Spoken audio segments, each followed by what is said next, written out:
Hi, today I'm going to ask ChatGPT what the 5 most important health checks you could get as an over 50-year-old, and I'm going to give my review on what I think of those 5 tests, whether they're the right ones for you.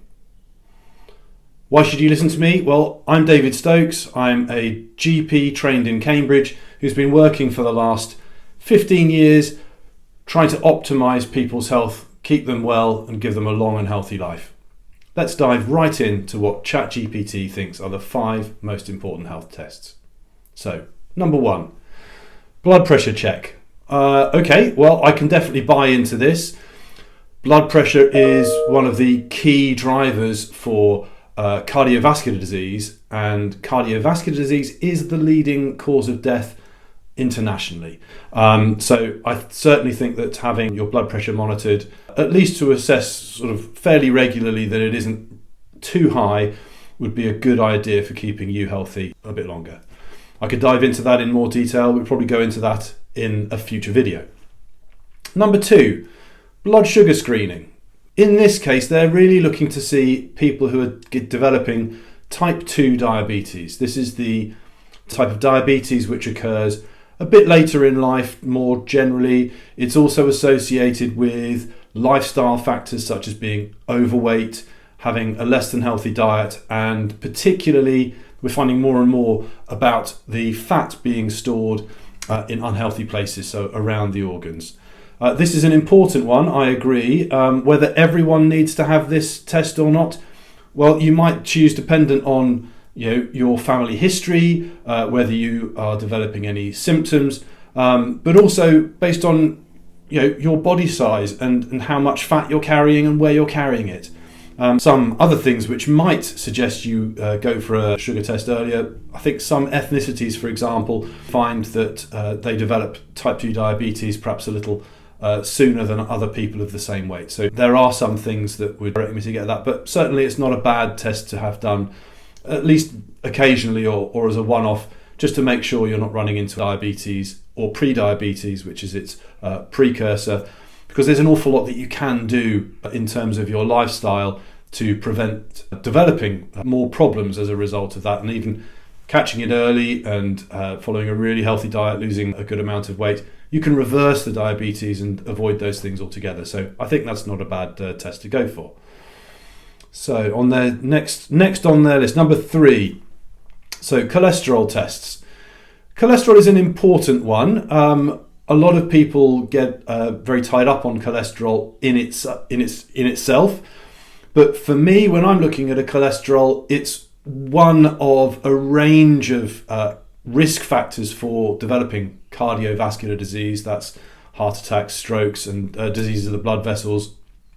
And so I do think it is a useful thing to have done at some point because it will guide whether there are further changes that need to be made either to lifestyle, but also whether some medications such as statins, which are a really good drug for reducing cholesterol and in my view, more importantly, reducing people's risks of cardiovascular disease in the long term. So having a cholesterol test, or really a fasting lipid test, which looks at all of the different blood lipids, is a pretty useful thing to have done at least once. Cancer screening. So this is a slightly controversial one because different places in the world will have different cancer screening programs which are set up.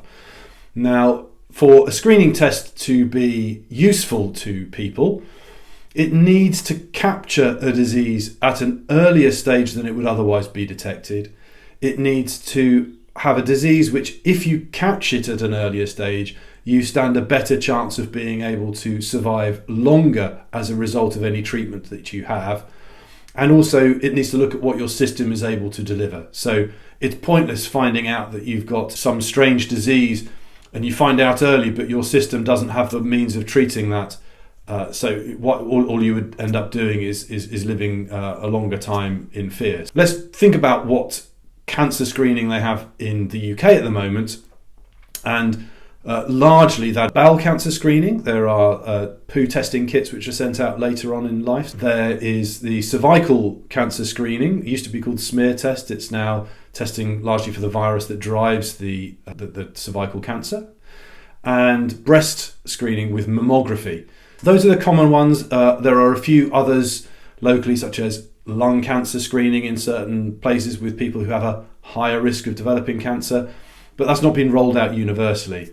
The other one, which is a little more controversial, is PSA testing, prostate cancer testing. This is something which is getting a lot of traction in the media, high profile people unfortunately developing the disease, and this is driving a lot of people to seek having these tests done. I would say it's something to consider, it's something to discuss with a doctor, but it's not something that is yet at the stage of being rolled out nationally as a screening program, because there are some issues with regard to whether it genuinely finds cancers which would have caused problems later on, and there were some significant risks with the ongoing tests if you found a raised PSA in terms of quite invasive biopsies which had sort of problems in terms of morbidity and even mortality, so people getting very sick after some of the tests. I think this is changing more and more as high resolution MRI scanning is used more and more to differentiate the risks, so I suspect this is one that's going to come online before too long, nationally, certainly in the UK. Colonoscopy, well, I know other parts of the world, instead of using these poo tests, the FIT tests, they do offer a one-off colonoscopy. There are again some risks that go with these tests. Again, we could talk about that in another video, but some tests carry risks of health harm.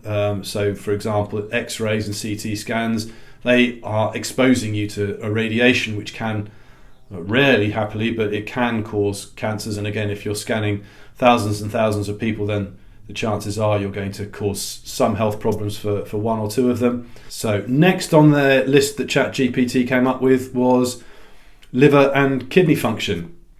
Okay, this is another one which is, I think, a good idea in principle. Liver function tests are a little bit of a tricky one, but we are seeing more and more people with non-alcoholic liver disease caused by fat being deposited in the liver, and there might be something to be said for having liver tests to check for that, but they're not completely reliable for looking at that, and there are other ways you might look into the liver if you felt that you were going to be able to make some lifestyle changes to offload some of this fat from the body. Kidney function testing, again, this is an important one. Very frequently when you're having blood tests done at a GP practice, they will have done a kidney function test at some point. Knowing that your kidneys are not functioning as effectively as they might have done certainly means that it will open the doctor's eyes to making sure that all of the risk factors that can lead to kidney damage can be addressed. So things like high blood pressure, which is a real important one, certain medications, including ones that you might take over the counter. So ibuprofen, for example, is a classic one that causes kidney damage for some people. So having an awareness of what's going on with your kidneys, I would agree, is a reasonable one to look for. So those are the 5 that ChatGPT has found and decided is the most important set of blood tests and health checks that you could have. I think I would probably say that there's one that everyone could do at home, which is not mentioned here, which I would say is possibly even more important, and that's your waist circumference. Understanding what your body mass index and your waist circumference are quite a good way of saying what things going on in your lifestyle, such as your weight and where you store your body fat, might be having a significant impact on your health.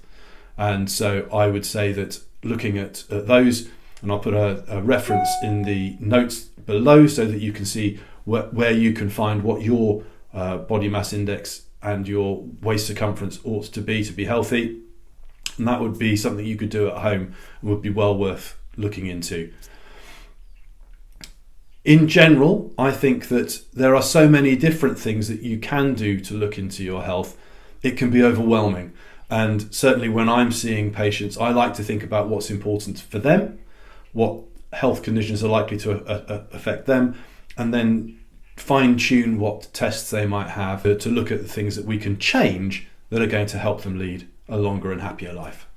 I'd be really interested to hear what your thoughts are on the tests that ChatGPT suggested for you, and again, some of the ones that I thought might be useful for you as well. If you like this, please share it with other people you feel might get some benefit, and otherwise I'll be continuing this series of videos looking at some of the other important interventions that we like to think about for our patients. Many thanks.